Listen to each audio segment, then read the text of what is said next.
Education Officer, Honorable Principal of all OAVS, faculty and staffs from all 6 OAVS. First of all, I congratulate you all for this Foundation Day and also congratulate to us, all of us, for the Foundation Day of OAV. It reminds me around 7 or 8 years ago in a seminar in an educational institution where I was also a participant. We were discussing about the future prospects of newly opened Odisha Adarsha Vidyalaya Sangathan. There were two parties. One party were very afraid of its future. They were saying that it cannot stand the competition from JNV or cannot stand the competition that will arise from private English medium institutions. And in the other party, we were there, who were very optimistic about the future of this Odisha Adarsha Vidyalaya Sangathan. Anyway, they won the argument that day. And the conclusion was that OAV cannot stand long in the competitive English medium education. However, today, after 7 or 8 years, when I am standing here as a guest of honor, I just laugh at their discussion at that time. You see, as an educational administrator, I can clearly see that there is an alarming demand among the students to take admission in OAV instead of any private institution or central level institutions. Very often I go to various private institutions as a guest and they say that, sir, if OAV will sign like this, how can we survive? I say, just compete with OAV in terms of excellence and then only you can survive. So again, I congratulate you for this excellent institution and this remarkable legacy that OAV has set. Anyway, I have come here with another message. And that message is especially for the students who are there. You see, whenever we see an institution and about its alumni, we normally found great politicians, bureaucrats, or some job holders who walk the traditional path. I want to put a challenge here to all the OAVians. We shall produce such alumni who will set the trend, who will walk the untrodden path. Someday, while I will be again as a guest in OAV and we will discuss about the alumni, some of the students should be great philosophers. We don't have any original philosopher after J. Krishnamurti or also. Some Nobel laureates, some Jnanapitha awardees, some great actors, great politicians from all different walks of life. So one side we should have some alumni who should walk the traditional path, but also some alumni who will set the example for others. They will be different and we should be proud of them. You see, whenever I go and interact with students, I ask them, what is your aim of life? And all of them say just 5 things: doctor, engineer, IS or OS bureaucrat, or some scientist.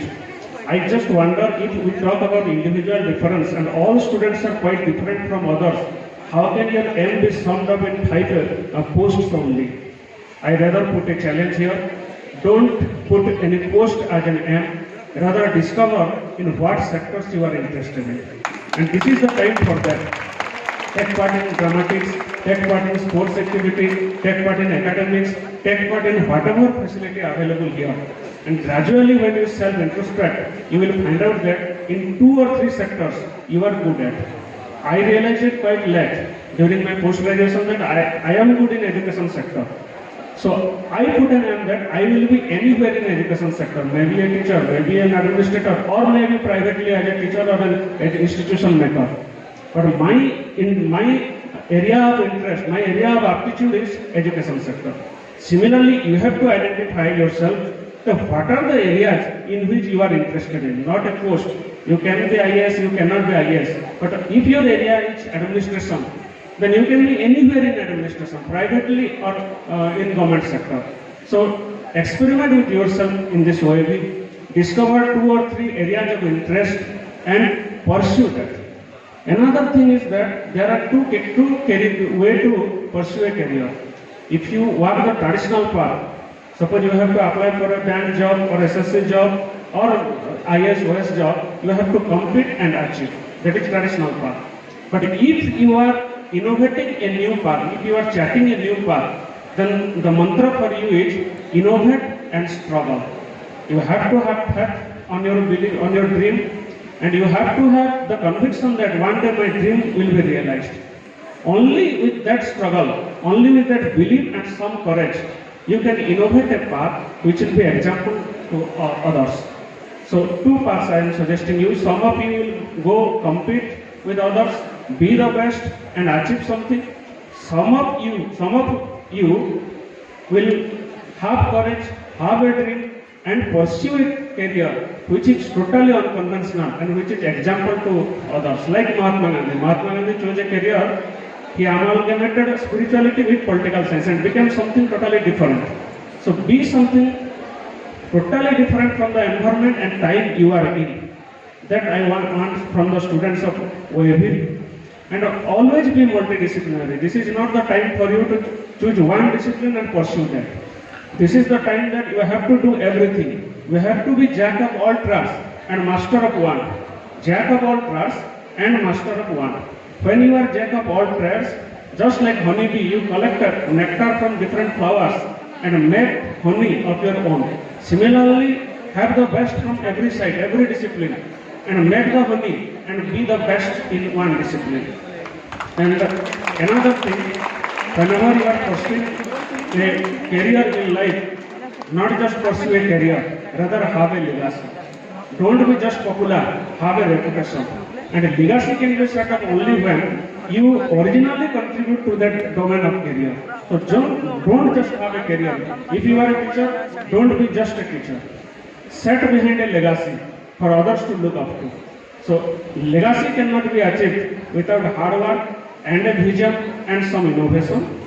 Anyway, and the final words I will say, you may have great dreams and everything might be correct, but sometimes life doesn't do justice with you.